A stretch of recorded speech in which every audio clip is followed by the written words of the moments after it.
one, fight.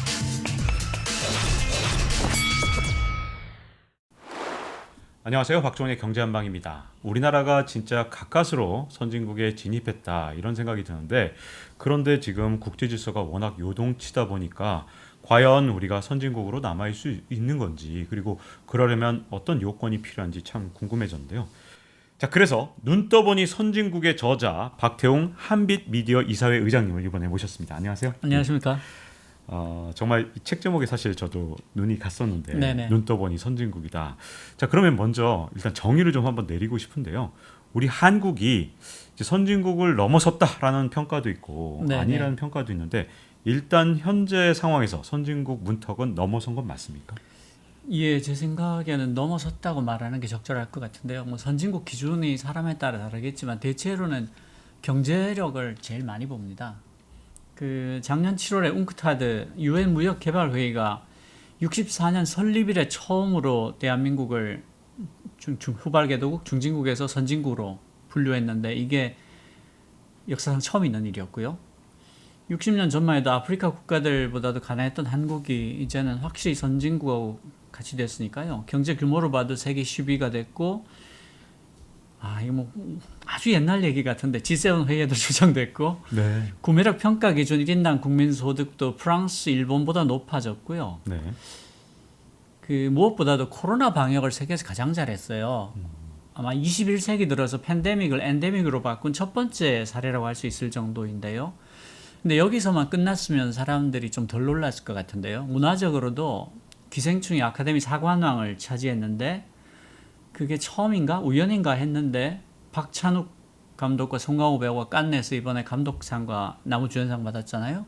넷플릭스에서도 오징어 게임이 세계적인 히트를 쳤는데 걔만 친 게 아니라 DP, 지옥, 지금 우리 학교는 같은 게 연이어서 히트를 치고 있고요. 거기다가 임윤찬 씨가 반 클라이븐 국제 콩쿠르에서 최연소 우승을 했는데, 라마노프의 피아노 협주곡 3번은 역사상 가장 잘 연주한 작품이 아닌가라는 평가를 받고 있거든요. 네. 그러니까 뭔가 선진국이 됐구나라는 게 한꺼번에 막 터져 나오는 느낌? 그런 느낌을 받고 있죠. 저희만 그렇게 받고 있는 게 아니라 전 세계적으로도 같이 받고 있는데요. 전 세계 지도를 가지고 이제 인포그래픽으로 재밌게 그린 것들이 있는데, 거기 하나를 보고 제가 정말 달라졌구나 하고 느낀 게, 싱가포르 같으면 rich, 부자 나라 이렇게 했는데 대한민국은 famous 이렇게 적어놨더라고요. 네. 그것만 봐도 선진국이 되긴 됐구나. 이게 한두 군데서 일어나는 게 아니라 전방위적으로 선진국으로서의 어떤 위상이 드러나고 있구나라는 거는 부인할 수 없는 사실인 것 같습니다. 네. 이 말씀을 들어보니까 우리나라가 정치, 경제, 문화, 심지어 방역까지 선진국이다. 이렇게 보면 진짜 종합적으로 선진국의 문턱을 넘어선 것 같긴 한데, 근데 말씀하신 것 중에 하나, 이 방역은 아마 그 방역이 우리가 무슨 뭐 잘했냐라고 하시는 분이 분명히 계실 것 같은데요, 보시는 분 중에서. 그거는 정말 그 사실을 무시하는 일이라고 생각을 하는데요. 사망자 수와 감염자 수를 비교할 때 우리나라 감염자 수하고 딴 나라 사망자 수를 비교해야 됩니다. 그 정도로 차이가 나요. 네. 미국, 영국 같은 경우가 지금은 많이 달라졌는데, 저희가 이제 엔데믹으로 넘어가면서 전체가 면역이 되게 하자라는 정책을 펼쳐서 뒤에 굉장히 잘 풀었기 때문에 대단히 낮은 사망자 수에도 불구하고 지금은 거의 전 국민 대부분이 면역 체계를 갖게 됐거든요.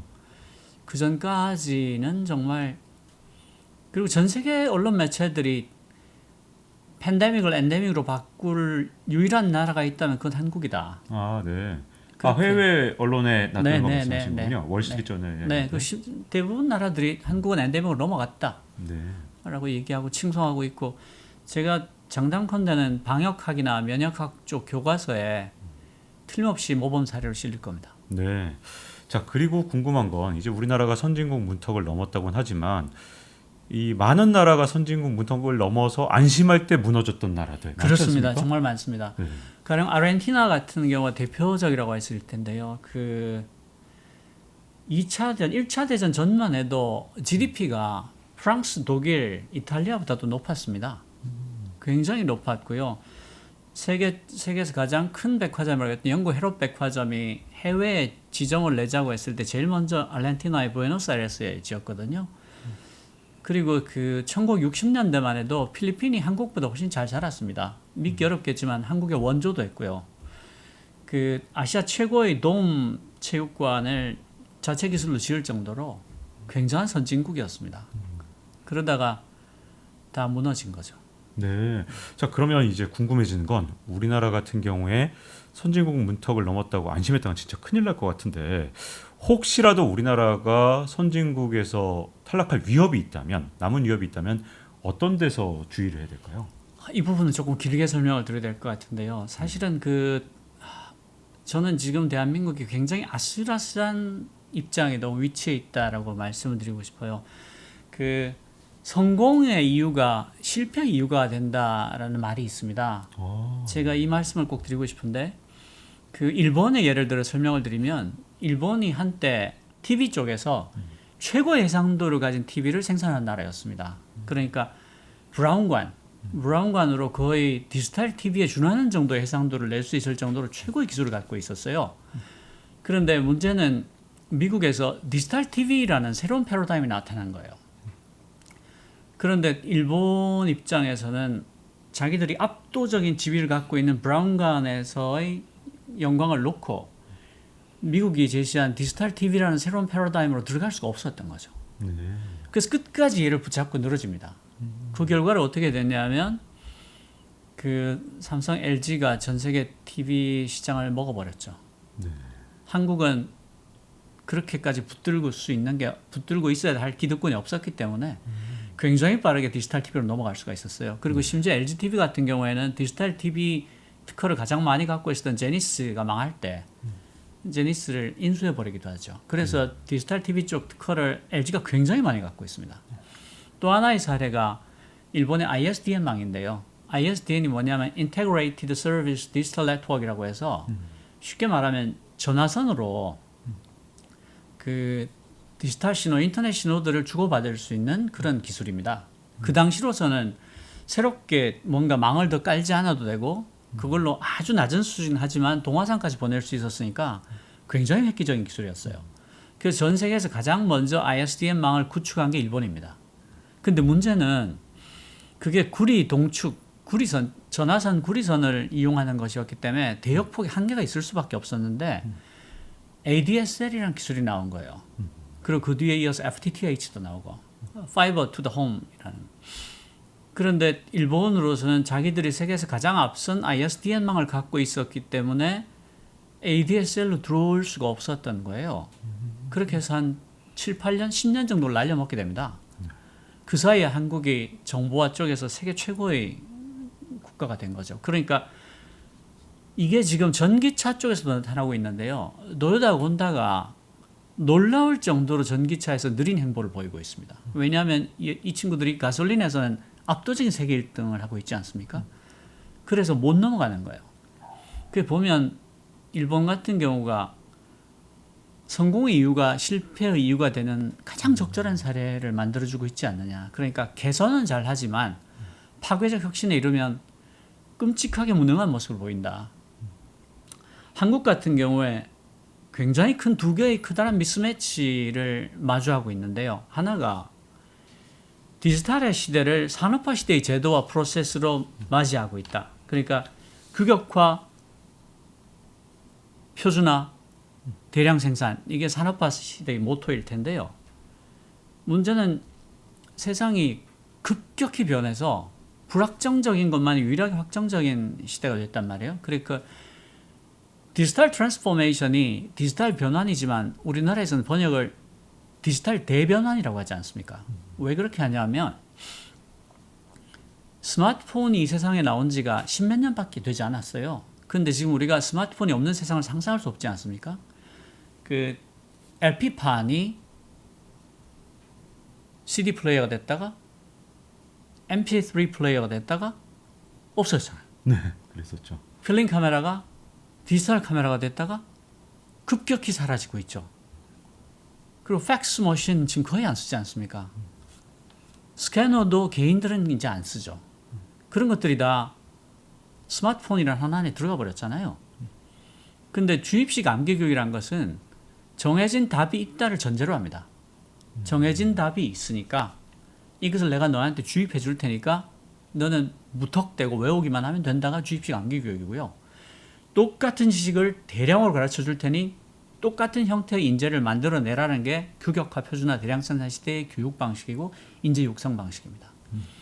근데 잘 생각해 보시면 우리가 대학교를 졸업하고 그 몇 년 뒤에 인터넷이 나왔던가, 그리고 인터넷을 만나고 그 몇 년 뒤에 스마트폰이 나왔던가를 생각해 보면 우리가 학교에서 어떤 것을 배우고 나왔든지 간에 우리는 남은 인생의 대부분을 생전에 듣지도 보지도 못했던 어떤 것을 가지고 먹고 살게 되는 거예요. 그러네요, 진짜. 네. 그리고 주입식 암기교육이라는 게 얼마나 시대착오적인가. 그러니까 학교에서 팩스 보내는 법을 열심히 배우고 나왔는데 팩스가 없어졌네.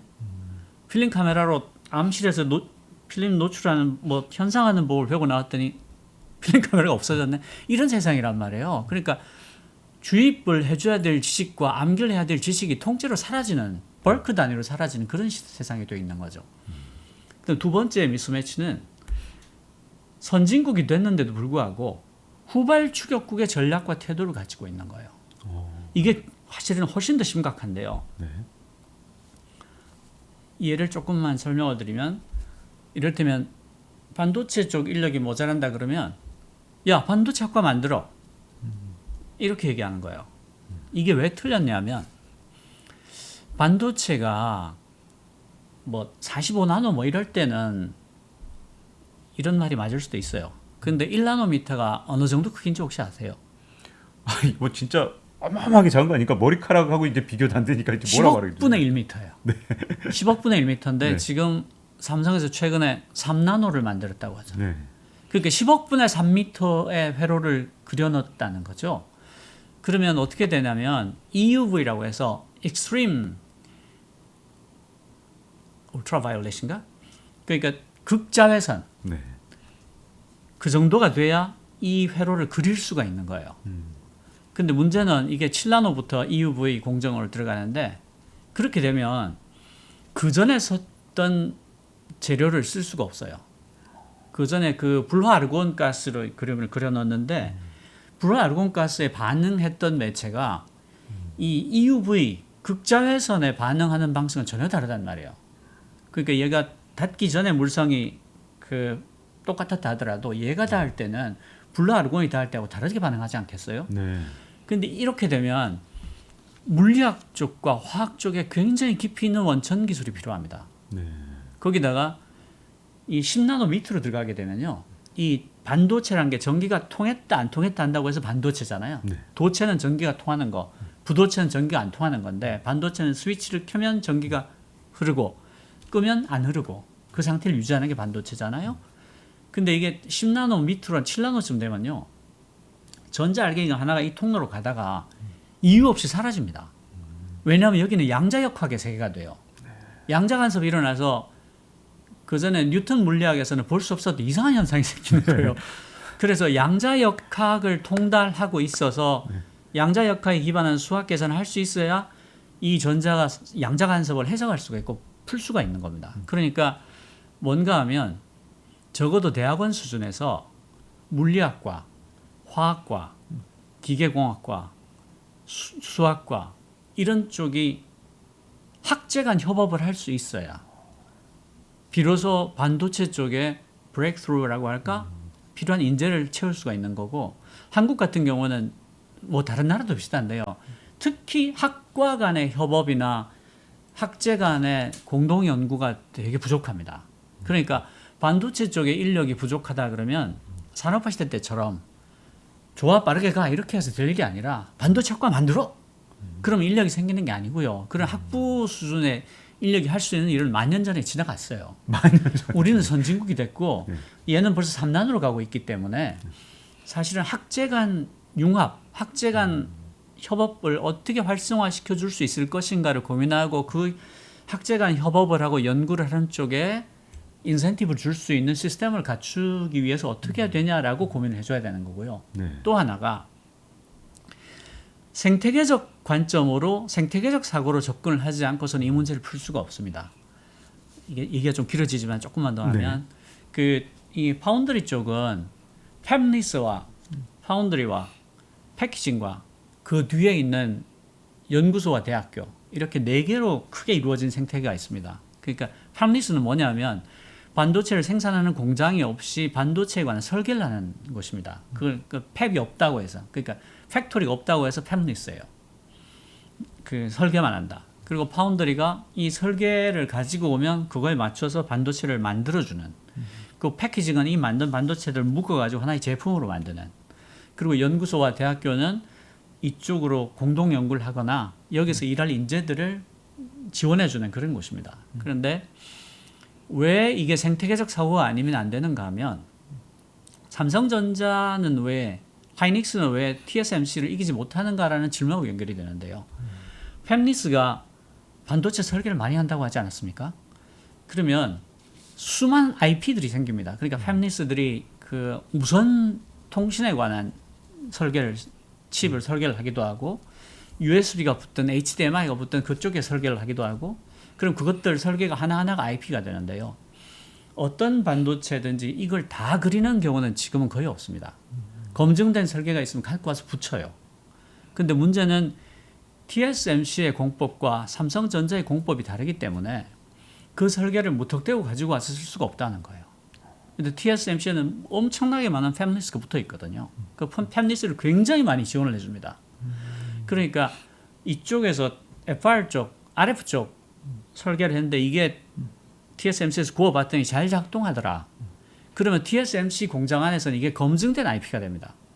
그러니까 딴 클라이언트가 와서 요런 설계를 하면 이미 잘 돌아가는 IP들을 갖고 와서 80%를 붙이고 그쪽에서 갖고 온 20%를 가지고 제품을 완성을 하는 겁니다. 그러니까 팹리스를 얼마나 많이 잘 지원하고 내 주변에 가지고 있는가, 그러니까 내가 얼마나 큰 생태계를 잘 꾸리고 있는가가 굉장히 큰 경쟁력이 되는데 한국 같은 경우는 어떤 식으로 성장을 해왔냐 하면 대기업 중심으로 똑똑한 몇 명을 집중적으로 지원을 해서 키워서 이 친구들이 나라를 먹여 살리게 하자라는 전략으로 지금까지 왔단 말이죠. 그 뭔가 하면 차관 배분을 대기업한테 먼저 해줍니다. 그런데 그 당시에 시중금리의 절반 이하 값으로 줬어요. 그러니까 18%면 5%, 4%를 주고. 그러니까 무슨 뜻인가 하면 그 차관을 받는 것만으로 이미 돈을 많이 번 상태가 되는 거죠. 그 다음에 달러가 항상 부족했기 때문에 달러 배분을 수출 대기업에 우선 배분했었어요. 그런데 그때 공식 환율이 800원이면 시중 환율이 1,300원, 1,400원 할 때니까 달러를 배분받는 것만으로 이미 돈을 번 상태로 출발했어요. 거기다가 인허가도 대기업에 굉장히 유리하게 해줬죠. 그 결과로 우리가 여기까지 왔는데 문제는 이런 식으로 성장을 하다 보니까 조만한 방에 코끼리가 서너 마리 앉아있는 꼴이 되어버린 겁니다. 그러니까 모래에다가 나무젓가락을 푹 꼽아놓은 거예요. 혼자 우뚝 서 있는 거죠. 이를테면 그 홍사훈 기자가 취재한 걸 들어보면 대기업하고 하청기업 간에 원가 계산서를 제출을 하지 않습니까? 네. 그러면 하청기업에서 대기업에다 제출해야 될 것 같잖아요. 대기업에서 하청기업에 그걸 주는 겁니다. 이 원가로 맞춰와라. 네. 이렇게 되면 단기적으로는 대기업이 큰 이익을 남길 수가 있어요. 근데 문제는 뭐냐면 이 하청기업이 혁신을 해야 될 어떤 인센티브도 없어져 버린다는 거예요. 그러니까 한 시간에 100개를 만들던 걸 내가 정말 밤새 노력을 해서 1000개를 만들겠다. 그러면 이 회사 이익이 10배 올라가는 게 맞잖아요. 아, 그동안 수고 많았네. 값을 9배로 깎을게. 이래 버리는 거죠. 그러니까 일을 열심히 하면 벌을 받는 구조가 되니까 이 인센티브 시스템에서는 혁신이 나오지가 않죠. 네. 근데 이 TSMC 같은 경우는 굉장히 막강한 패밀리스들이 있죠. 그리고 그 대학교나 연구소하고도 생태계 구조가 완전히 다릅니다. 한국에서 반도체 연구하시는 교수님들이 논문을 쓰기 위해서 칩을 구워야 되잖아요. 그러면 대만에 있는 교수들이 보통 15나노 단위로 시제품을 만듭니다. 그리고 그 파운드리들이 기꺼이 구워줍니다. 한국 교수들은 45나노 정도 크기를 가지고 연구를 해요. 구워줄 데가 없으니까. 그리고 코로나 있기 전까지는 대부분 대만 가서 구워왔어요. 그 정도로 차이가 나는 겁니다. 우리나라가 반도체 강국이라는 게 정말 어울리지 않을 정도로 그 정도도 안 되는 거군요. 그러니까 메모리에서는 압도적 우위에 있는데도 불구하고 네. 그 우위가 이 파운드리로 하나도 이어지지 못하고 TSMC에 끝없이 밀릴 수밖에 없는 게 선진국이 되었음에도 불구하고 그 주역국의 태도와 전략을 갖고 있는 거예요. 그러니까 생태계적 사고, 나 혼자서는 설 수가 없다. 이제는 불가능하다. 내 주변을 얼마나 풍부한 생태계로 구성을 해서 같이 클 수 있느냐. 그러니까 선진국이 되었음에도 후발축의 전략과 태도를 가지고 있다는 게 그 부분이고요. 네. 대기업 중심의 수출 주도 경제 개발과 저부담 저복지 체계라는 게 정말 잘 들어맞는 전략이었지만 이제는 안 된다. 그러니까 뭔가 하면 잠자리가 유충일 때는 물속에서 뭐 올챙이도 잡아먹고 그러지만 걔가 잠자리가 되고 났는데 걔한테 수영을 가르친들 어디다 쓰겠어요? 잠자리가 수영을 왜 배웁니까? 그렇죠. 지금이 딱 그런 꼴. 두 개의 굉장히 거대한 미스매치가 있다. 네. 그 디지털 대전환의 시대에 굉장히 그 산업사회의 태도와 전략을 갖고 있고 디지털 시대를 그다음 선진국이 됐는데도 여전히 후발주격국의 태도와 전략을 갖고 있다. 네. 이 거대한 두 개의 미스매치를 해결하지 못하면 그동안 성공해왔던 그 모든 원인들이 실패의 원인이 될 수가 있다는 거예요. 네. 이 사실 이 쓰셨던 책에서 선진국의 조건으로 데이터를 굉장히 강조하셨는데 네네네. 데이터는 우리나라가 굉장히 약한 부분 또 아닙니까? 그 데이터. 굉장히 약합니다. 네. 그 데이터가 왜 중요한데라는 말씀을 하실 수가 있잖아요. 그 데이터가 왜 중요한데 앞서서 미국 백악관이 자기들 예산을 어떻게 공개하나를 보면 데이터 액트 인포메이션 모델 스키마라고 해서 DIMES라는 법이라고 할까요? 조례를 아예 만들었습니다. 그 데이터법에 정보 모델 스키마라는 걸 만들어서 1달러라도 쓴 모든 기록은 이 모델 스키마를 통해서만 공개할 수 있다. 그리고 이거 자체를 민간과 협업을 해서 같이 만들었고요. 얘를 오픈소스로 공개를 해서 모든 사람이 쓸 수 있겠습니다. 심지어 저작권 제로, 어떤 저작권도 주장하지 않는다. 근데 여기서 아주 중요한 게 있는데요. 정부에서 공개하는 모든 데이터는 페어해야 된다라는 원칙을 갖고 있습니다. 페어가 뭐냐면 findable, 반드시 검색 가능해야 된다. A, accessible, 무조건 접근 가능해야 된다. I, interoperable, 상호 호환해야 된다. R, reusable, 재사용할 수 있어야 된다. 그래서 페어하지 않은 어떤 것도 공공 데이터가 될 수 없다라는 원칙을 갖고 있어요. 이게 왜 필요한가를 말씀을 좀 드려보면 그 우리나라 지방자치단체 정부들이 복지 예산을 많이 쓰고 있지 않습니까? 네. 그럼 복지 예산을 썼으면 before and after를 비교할 수 있어야 돼요.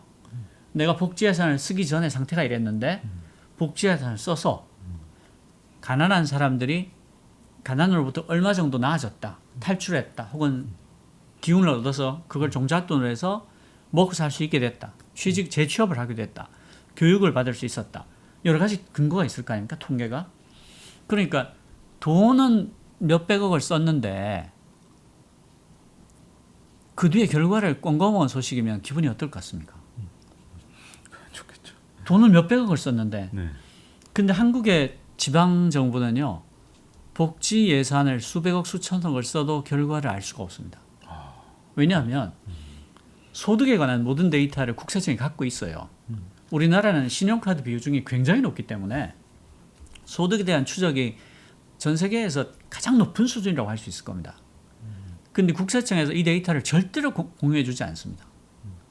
그러니까 그 지방정부 입장에서는 내가 돈을 어떻게 썼는지를 측정할 어떤 방법도 없고요. 측정할 방법이 없게 되면 이런 식이 됩니다. 어떻게 돈을 써도 내가 돈을 잘 쓴 건지 못 쓴 건지 알 수 있는 방법이 없으니까 지방정부의 장이나 공무원들이 대단히 자의적으로 쓸 수 있는, 자기 마음대로 쓸 수 있는 공간이 굉장히 넓어지는 거죠.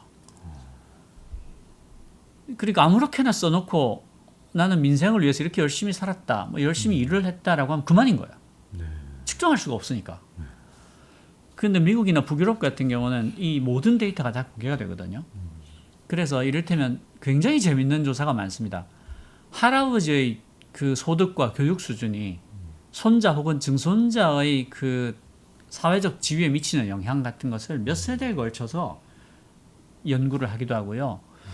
좋은 선생님을 만난 학생이 사회에 나가서 그 사회적 지위가 얼마나 올라가는가에 관한 연구. 왜냐하면 학교 쪽에도 모든 데이터가 공개되어 있고 소득 수준 쪽에도 모든 데이터가 공개되어 있으니까 좋은 선생님이 좋은 학교가 혹은 증조부나 할아버지의 부가 애들에게 미친 영향. 그리고 저런 것도 있어요. 우리는 얼마나 많은 아인슈타인을 잃어버리고 있는가라는 연구도 있습니다. 굉장히 재밌는 연구인데요. 네. 그 혁신적인 어떤 활동들에 얼마나 자주 접하는가가 학생들이 나중에 커서 혁신가가 되는데 엄청난 영향을 미치더라라는 연구인데요. 그 중에서도 특히 남자가 여자에 비해서 더 혁신에 자주 노출되는 경향이 있고 혁신의 종류 여러 가지 있지 않겠습니까? IT 쪽이 있을 수 있고 화학 쪽이 있을 수 있고 수학 쪽이 있을 물리 쪽이 있을 수 있는데 그 지방의 분위기가 어느 쪽에 가까운가에 따라 그쪽에 가까운 혁신가들이 다른 지역에 비해서 통계적으로 확실히 유의미한 차이로 더 많이 나타나더라라는 추적 조사도 있어요. 그러면서 사실 우리가 굉장히 많은 아인슈타인을 잃어버려 왔다. 이 학생들이 그런 환경에 더 많이 노출될 수 있었다면 우리는 훨씬 더 많은 아인슈타인을 가질 수가 있었다라는 이런 리포트도 있어요.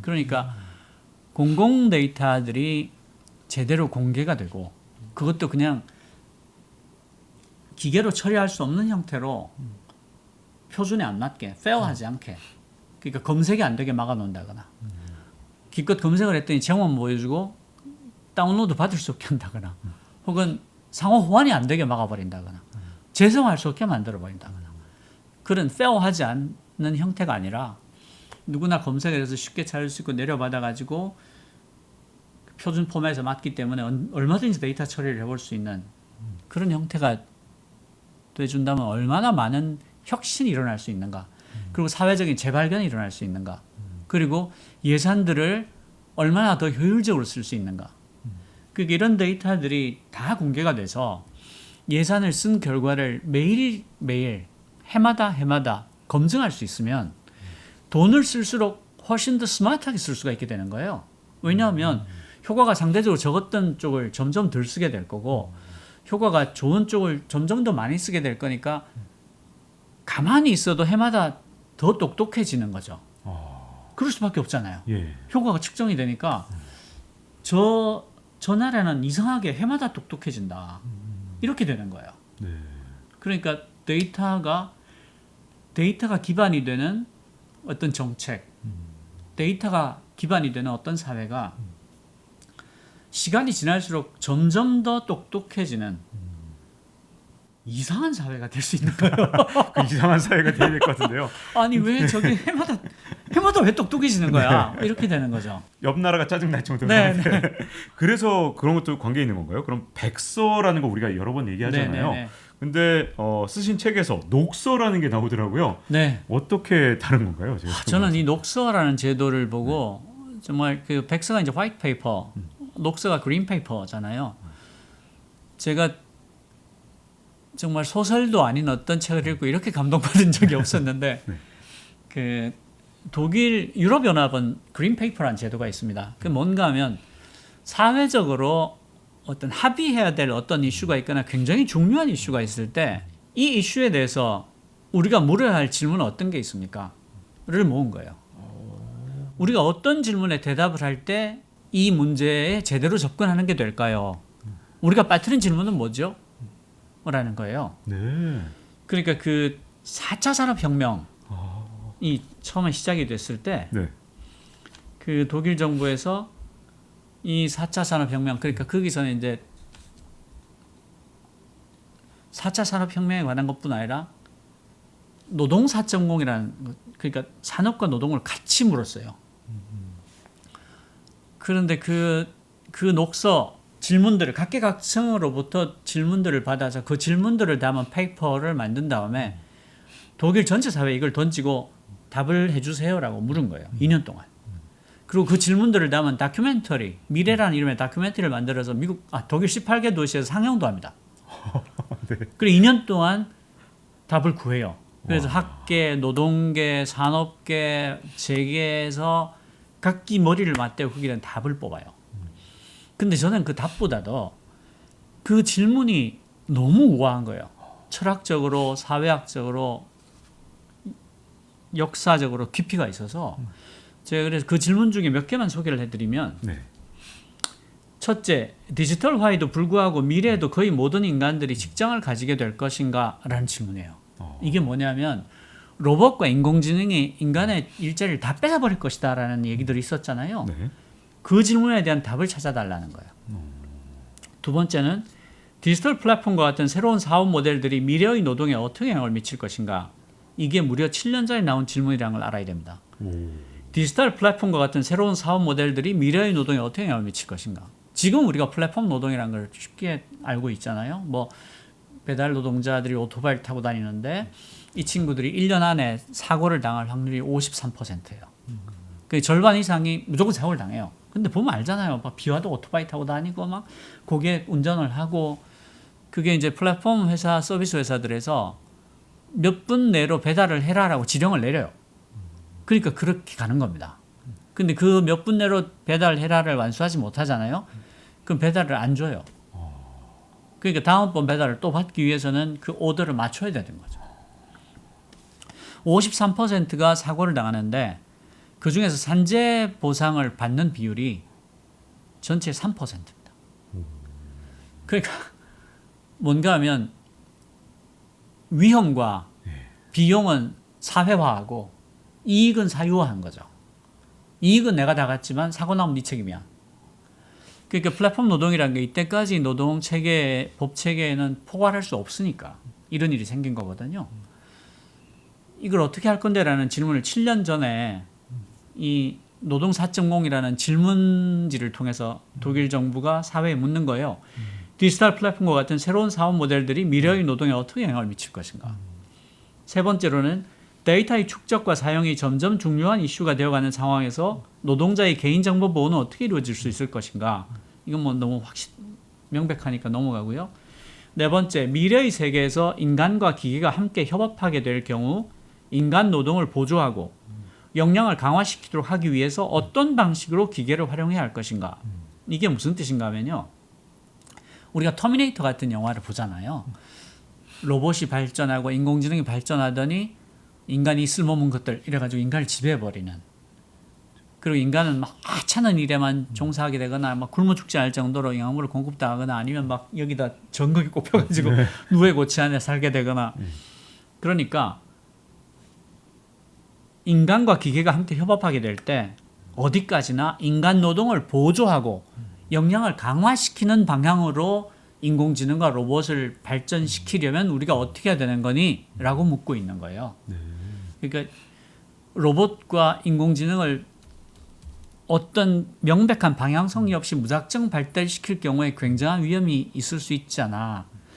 그러니까 인간 노동을 보조하고 역량을 강화시키도록 하는 쪽으로 발달을 시키려면 어떻게 해야 되는 건데? 라는 질문인 거예요. 이렇게 하면 터미네이터가 생기지 않을 수 있겠죠. 다섯 번째, 미래의 직업 세계는 보다 탄력적인 방향으로 변화될 것이다. 그러나 시간적, 공간적인 차원에서 유연성이 노동자들을 위하여 어떤 구체적인 방식으로 가능해질 수 있을 것인가? 이 질문은 어떤 뜻인가 하면 노동의 유연성이 반드시 회사나 로봇과 인공지능만 원하는 게 아닐 수 있다. 내가 집안 사정상 일주일에 3일만 일할 수 있는데 내가 애를 키워야 되기 때문에 오전에만 일하고 싶어. 혹은 오후에만 일하고 싶어. 혹은 나는 재택근무를 하고 싶어. 라는 노동자 쪽으로부터도 굉장히 많은 요구들이 있을 수 있는데 그런 유연성이 어디까지나 노동자의 권익을 해치지 않는 선에서 혹은 착취당하지 않는 선에서 설계가 되려면 어떻게 해야 되는 거니? 라고 묻는 거예요. 네. 그리고 여섯 번째, 더 이상 고전적인 기업의 시스템에는 상응하지 않을 것으로 전망되는 미래의 최첨단 기업들은 사회보장이라고 하는 차원에서 어떤 형태로 새롭게 구성되어야 할 것인가. 그러니까 플랫폼 기업들 이런 것들이 현재의 법 체계에서는 빠져 있거든요. 네. 그렇지만 여전히 그럼에도 불구하고 사회보장이라고 하는 차원에서 얘들 다 포괄하려면 어떻게 해야 되는 건데? 라는 질문인 거죠. 그러니까 굉장히 깊이가 있고 그러면서도 사실은 잘 생각해 보면 야 이런 질문에 답을 하지 않고 무작정 4차 산업혁명은 참 좋은 거야 하고 가다가는 큰일 나겠구나. 어떻게 이런 질문에 답을 하지 않고 막 뛰어갈 수가 있는 거지? 뭐 했던 거야? 이런 생각이 들잖아요. 우리나라에 4차 산업혁명위원회라는 게 있었어요. 지금도 있긴 할 텐데 아마 유명무실해졌을 것 같은데 그 4차 산업혁명위원회 홈페이지를 가서 어디를 뒤져봐도요. 4차 산업혁명에 대한 정의가 없습니다. 정의를 안 내리고 안 시작하나요? 내리고 시작해요. 와 이거 좀 놀라운데요? 충격적입니다. 그냥 그 뭐 좋은 거야라든가 전 세계가 다 그거 준비하고 있으니까 우리도 해야 되로 시작을 했어요. 그러니까 이런 근본적인 질문에 대답을 할 수가 없는 거예요. 그 공간이 없습니다. 그러니까 엄청난 비용을 나중에 내게 되는 거예요. 짚지 않고 뭐 짚어보지 않고 나갔으니까 가다가 지뢰를 밟고 가다가 뭔가 똥을 밟고 막 그게 이게 다 이제 빨리빨리 하는 후발 추격국의 어떤 태도와 전략에서 기인하는 거죠. 그게 저는 이걸 낮게 달린 열매 신드롬이라고 부르는데요. 우리가 후발 추격국일 때는요. 열매들이 다 낮게 달려 있었어요. 왜냐하면 우리가 생활비도 되게 낮고 월급도 되게 인건비도 되게 작아서 선진국에서 못하는 일들을 갖고 와서 그걸 하기만 해도 가발을 만든다거나 가방을 꼬맨다거나 하기만 해도 먹고 살 수 있었어요. 과일들이 굉장히 낮게 달려 있었던 거죠. 그래서 낮게 달린 열매를 세계에서 가장 빨리 잘 따먹는 걸로 여기까지 온 거예요. 근데 문제는 우리가 이제 선진국이 되니까 첫 번째 낮게 달린 열매가 없어요. 다 따먹었어요. 그렇죠. 두 번째로는 저 위에 있는데 낮게 달린 열매를 따먹었을 때의 그 태도와 습관과 전략으로는 저걸 하나도 못 따먹어요. 네. 다르니까. 그렇죠. 그러니까 반도체 학과를 만드는 게 아니라 대학원 수준에서의 학제간 연구를 해야 되고 삼성전자 혼자서 혹은 하이닉스 혼자서 내가 정말 밤잠을 안 자고 하루에 18시간씩 일해서 이걸 하겠다 해봐야 안 되는 거예요. 패밀리스와 파운드리와 패키징과 학교, 연구소가 거대한 생태계를 이뤄서 이 생태계를 구성하는 데 드는 비용까지를 내 원가로 생각을 해서 긴 호흡으로 같이 성장해야지 10년 안에 TSMC를 잡을 수 있을까? 이렇게 긴 호흡으로 생각을 할 수밖에 없는 거죠. 그런데 우리는 낮게 달린 열매를 미친 듯이 따먹으면서 여기까지 왔기 때문에 이런 긴 호흡으로 하는 생각을 하는데 굉장히 서투르고 근본적인 질문을 한 다음에 답을 찾는 것에 굉장히 서툴러요. 그러니까 몸은 잠자리가 됐는데 마음은 아직도 물속에 있는 거죠. 자 이렇게 말씀을 듣다 보니까 우리나라의 어떤 상황들에 대해서 좀 더 깊이 들여다볼 수 있는 그런 기회가 된 것 같고요. 자 이렇게 지금 눈 떠보니 선진국의 저자 박태웅 한빛 미디어 이사회 의장님과 함께 1편을 마치고요. 잊지 말고 좋아요, 구독, 알림 설정 해주시면 2편에서 찾아뵙도록 하겠습니다. 감사합니다. Round 1, fight.